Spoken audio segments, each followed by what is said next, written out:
My name is Alan Steinf, and I'm very, very happy to have on my show tonight someone I feel like really gotten to know by reading her book, Angels in My Hair. This is a woman who actually sees angels. I mean, I've spoken to lots of people on this program who say they are in touch with certain levels of consciousness, but reading this book and meeting her in person, I really feel like there's something real about what you're doing. Her name is Lorna Byrne, and thank you so much for being here. I'm delighted to be here with you. You see angels like you're seeing them now. Yeah, I see them physically as I see you sitting there in the chair, and I see the light of your guardian angel right behind you, and I see that beautiful angel that I saw the last day. Last time you saw me, yes. I see that angel just standing right there. And just before the program went on and all the fuss, I was watching an angel at the door. Yes. You know, angel? This beautiful angel that was showing like an orange colour. Yes. You know, given a male appearance, and just waving. You know, in that. And who was that angel? No particular angel. That's the thing you have to remember. It's your guardian angel that is always behind you. Behind everybody. Behind everybody. And it doesn't matter what religion you are, what faith. I see the light of the guardian angel behind every single human being. I have never seen anyone, man, woman or child, without that light behind a person. And people just say to me, you know, what is the light? The light is the guardian angel. It's just when I was a child, a lot of the time the guardian angel opened up. You know, that light opened up and they gave an appearance, a human appearance of themselves. They're extremely beautiful. But I found it too much. That light was too much as a child. Was too much. So they only do it on occasions. For a particular reason, I could be sitting, you know, in a bus or a taxi and suddenly the light of a guardian angel could open up behind someone, you know, and I always remember one particular sad and yet joyful time in Dublin when that happened. It was parents, you know, with the child, you know, and both parents' guardian angel opened up, and so did the child. And the child's guardian angel was just so beautiful. All as I could say, like a daisy, you know, and so gentle and loving towards the child. And the guardian angel told me, you know, that this child is not going to stay forever.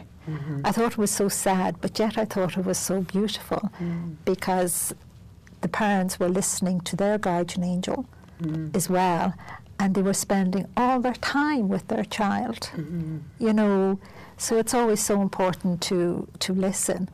How do we listen to because you talk about, you know, everyone has one, they're here to guide us and comfort us, and how do we?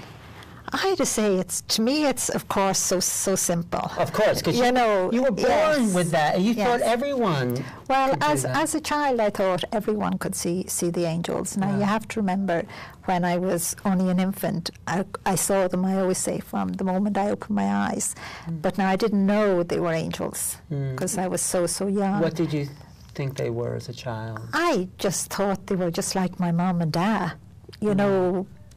Just people, you know, except my mum and dad walked around, except as an infant and that, you know, they were always above me. And I was always trying to reach up and catch them, touch them, you know, but I never could.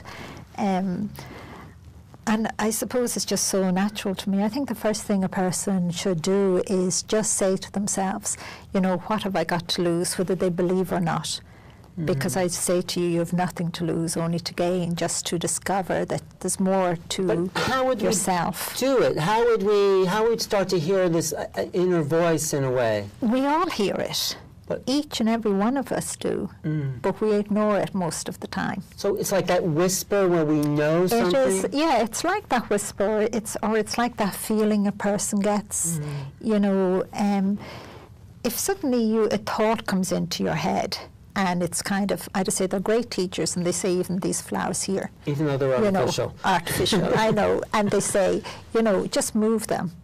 don't look for a reason, because if you get that voice to just I mean, if you get that, then just move them. If you just get that impulse, we might not know why. Exactly, but they're teaching you so that when something is important, you will actually respond to it. It's like when you know you're meant to go right, but all your friends are saying, no, that's the wrong decision, go left, this is the way. But deep down in you know it is right, but you actually don't listen, you go left. Right. And afterwards you're hitting yourself, you're saying, I knew. Every time you make that mistake, give yourself a pinch.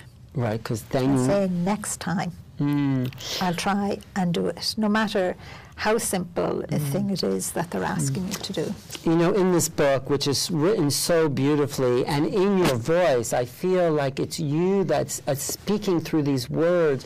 You talk about how your family thought you were retarded. Yeah. And that, I mean, it hurts you, but you were so in this other world. I mean, I could say of you that you are in the world, but not of the world. I've never met anyone I could actually say that about, because you're a true mystic, visionary, and you've been trained your whole life to see these other realms. I suppose, you know, angels are real.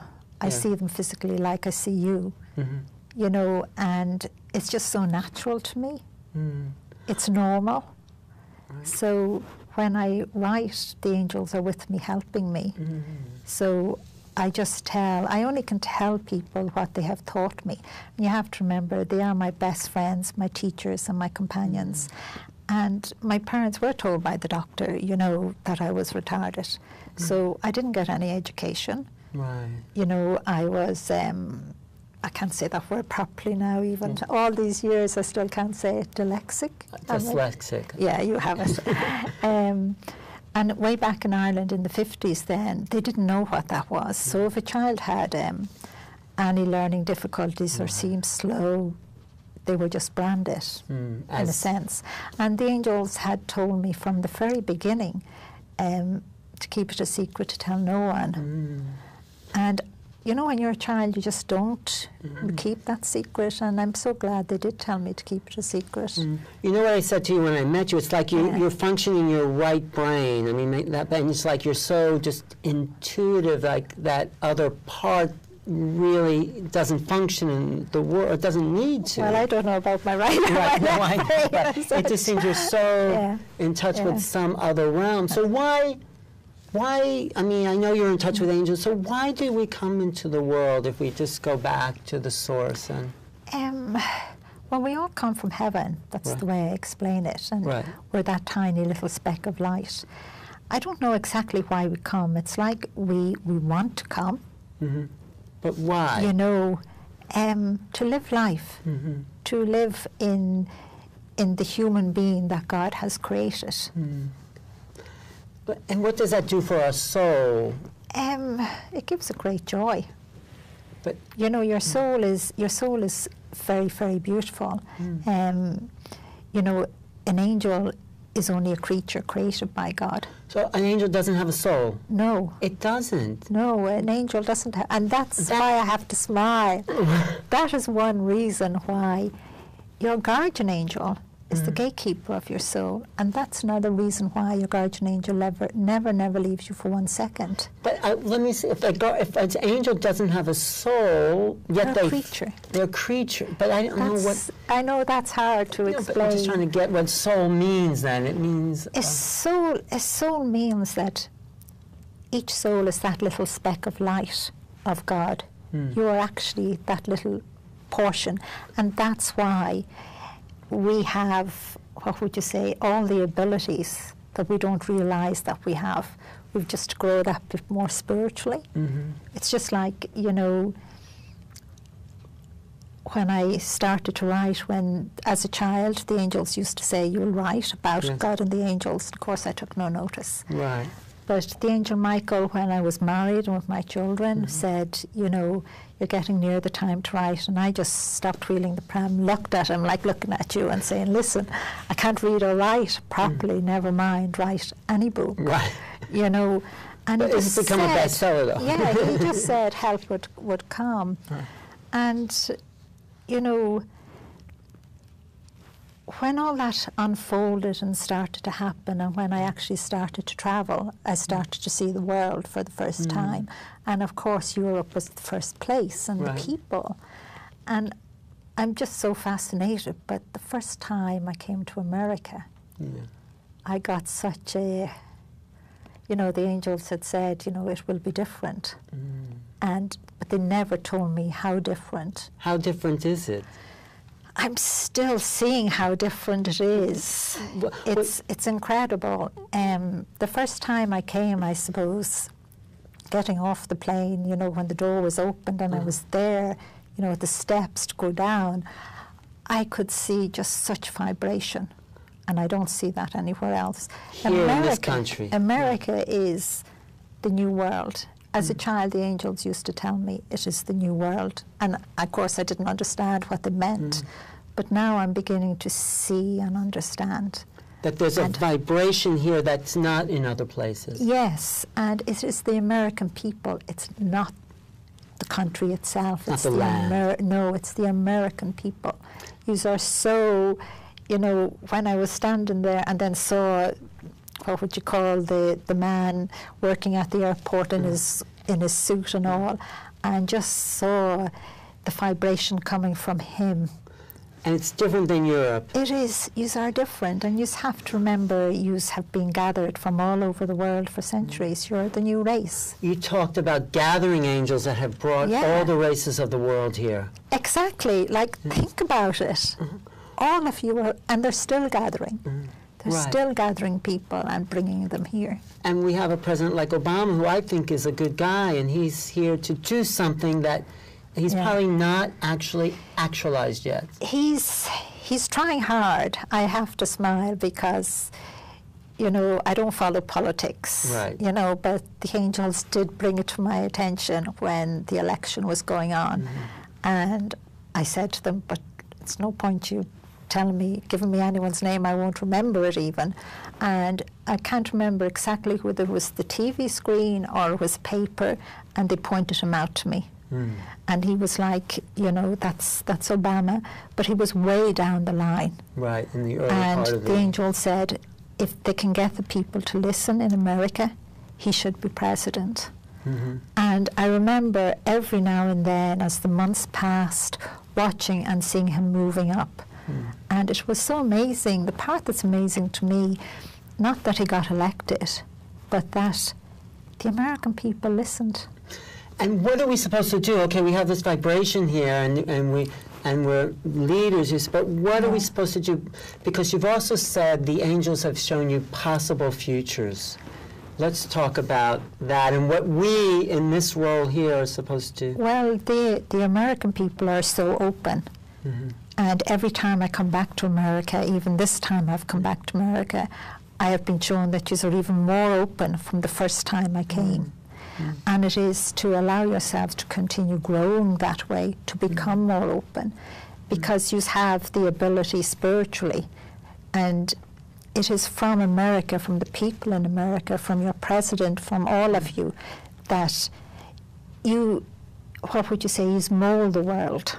We mold it. That's just another way to describe. You mold it to for the future of mankind. So I know I have been shown so many great futures, but I have been shown some bad ones. And we have to choose what future. We have to choose. And it is just like, I think it was like a test, really.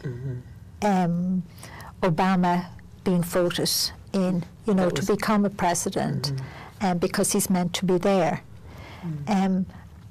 And the most powerful and wonderful thing is that most of the American people listened. Right. And you did vote him in, but now he does need your help and support.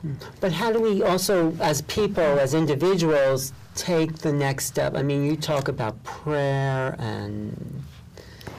Well, prayer is very, very powerful, so I would say you should pray. Pray to God. Whatever religion you are, it doesn't matter. You know, just pray and just ask. You can just call out and say, come on now, we need America to become stronger. The people of America have to become stronger. You have to show that power, that leadership again. In what way? I mean, I'm not. Is there anything concrete we can? Well, you have shown it in.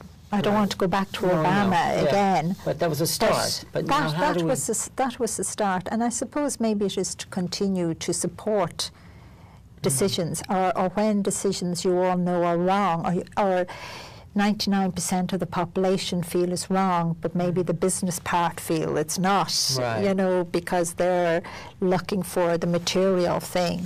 I think when you need to stand up to be counted, use that strength and don't be afraid. Stand up for what we know is right. Take a political stance against corruption and big business. It's like, you know, say this must stop, but don't do it violently, because there is no need. It's, you know, you're so peaceful, and in your book, there's a lot of love in this book, and I mean, you have constant companionship and guidance. And can we all sort of start to see what you see? Is it possible to live? I believe, yes, I believe. You know, I had to say, if I can see, like I'm looking around here. Yeah, what are you seeing here? I'm seeing angels standing in a half circle just here in front of us. Who are you seeing? Any particular angels? Well, I have to say, for just a moment, the angel Michael has stood there, just for a moment, just to give me. He's your guy. As a child, I never knew he was an archangel. It was only the time when he, you know, just revealed himself a little bit, and then when he gave me the prayer, you know. Right. I want you to say that prayer too. Will I say the prayer now? Yeah, say the prayer now. Okay. You can say that. It's prayer of thy healing angels that's carried from God by Michael, thy archangel. Pour out thy healing angels, thy heavenly host, upon all the American people. Let them feel the beam of thy healing angels upon them, the light of your healing hand, and let the healing begin all the ways that the American people need it for the future. And it is, you know, the light of God, and it is his healing hand.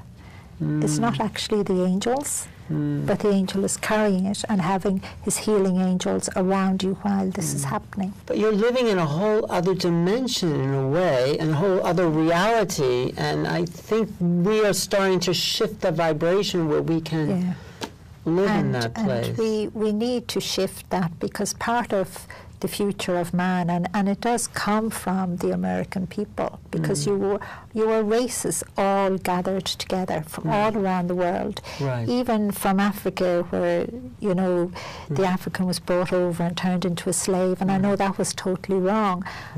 And that's hard to understand, but they're here now. They're here now. India, China, just everywhere. They're all here, and here we are this time with the race. That's what I love about taking the subway. Everyone's there. Yes, exactly. and we have the American Native Indian that has been here all of the time. You know, who has another side of spirituality as well to give out. So all the races are here. We are the melting pot, and we can do something, because it's time humanity comes together as a whole being. Yeah, and we're doing that. I had to just say, you know, I wish you would hurry up, you know, and trust. You know, some of the future I see where, you know, the children, and I know ability is in some people already, you know, telepathically they will be able to talk to their parents no matter where they are and hear them clearly, like a telephone, if you know what I mean, in that way, you know. And I have seen children, you know, cross rivers, you know, without a bridge. Is there a new breed of children also coming to the world, do you feel? Some people say that. Yes, because children are more open now. You know, you can see it in them. You know, and you have to remember, children have just come from heaven, and of course very young children see angels, but we have to be careful that we don't close it down. Right, as adults. And us adults close them, close, because we tell them, you know, unless it's real, like this table, you know, we don't want to hear about it. You know, some parents would say their child, you know, might speak and say, you know, their granddad, or they might say, I saw an angel. And I would say to the parents, your child has to develop this in their way. There's no adult in the world at the moment ready to teach them how to develop it properly. You know, but that will come. If it's allowed to develop in them. Yes. And it is at the moment when a parent notices within the child, they should listen to the child, not run down the child. Right. You know, but we do run them down. No, I know. But so you're saying to parents, encourage your children to trust their instincts, their intuitive knowing, and encourage that, really. You should encourage it, but don't interfere with it. Could you tell us one of the possible futures, one of the positive futures that you see, what the planet will look like? Well, it's like a complete change of the planet. What do you say? Is one of the possible futures. It's like the air becomes so clear. You know, even the grass that grows, the plants, the trees, the waters, all pollution seems to disappear. And somehow we manage, because of evolution, because of our body and soul. You know, it is part of evolution coming closer. We're kind of out here, but some of us are getting closer. You know, I see it all the time. You know, and it is to let your soul come forward. But that's a beautiful world. And it's possible. Oh, it is possible. And you know, we have such a beautiful future ahead of us if we all listen, if we allow ourselves to develop spiritually, if we could stop running down and criticizing each other and reaching out to help each other. It is, you know, that love that will help, that smile, you know. Just smiling at somebody. Because we're all at different stages spiritually, you know, and sometimes maybe someone at a particular stage themselves will say something to you. And if you know a little bit more than them, it doesn't mean you run them down. It doesn't mean you have to allow them to grow. It's like a plant, and we are growing. We are. We are growing because the angels are just working so hard. Can you talk about what happens at this time of year, this holiday time, what you see? You said there's a special energy that comes. There ever since I as small as I can remember, let's say, you know, Christmas time, I used to always see the angels, just thousands of them coming and just flying over homes. At Christmas time. At Christmas time, and just dropping these balls of light. And I didn't know what they were when I was a small child, you know, but I did learn, you know, they dropped these balls of light to actually help to bring back, you know, that goodness that we need for Christmas, to share that spark of light, you know. But as well as that, you know, I used to see this other angel. Who was that? You know, and this angel is fantastic. They are a group of angels, that's, you know, but there is an abundance of them. Of a particular type of angel. Of a particular type of angel, and they come at this time of the year. There's still this time, this special group. This particular time, it's kind of, I always say, I start to see them at the beginning or the middle of November and right into the new year. Yes. And then they're gone. But how can I describe them? I'm still, you know, trying to find words to describe them. They are very large, and yet they're so gentle, and they're so full of love, and they're kind of real blocky. It's the only way I can, bulky, you mean? Yeah, and they all give this male, masculine appearance, but they wear kind of like, I don't know whether you would call it a cloak or a gown, but it is heavy. It always looks heavy. It looks dark, but it has colour, like deep colours within it. What are they here for? I'll just finish the gown, and the gown has, you know, these gold threads going through it. And the most wonderful thing when you see them is that you see the light of the angel through the gold threads. But they come to the earth different than any other angel I have seen. And what do they do here? They touch our souls for this time of the year. They touch...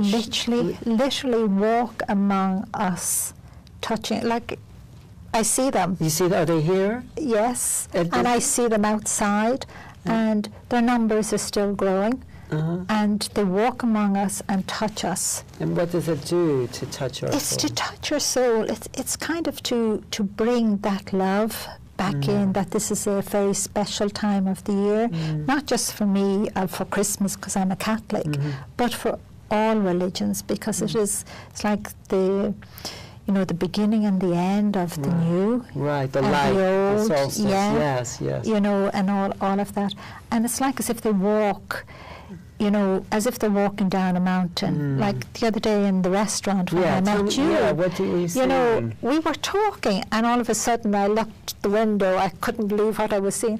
I could see one walking down. While we were talking? While we were talking, you know, and I give the smile, if you know what I mean, because I get distracted. And I said, wow, you know, and they're still coming down, and they leave the same way and disappear.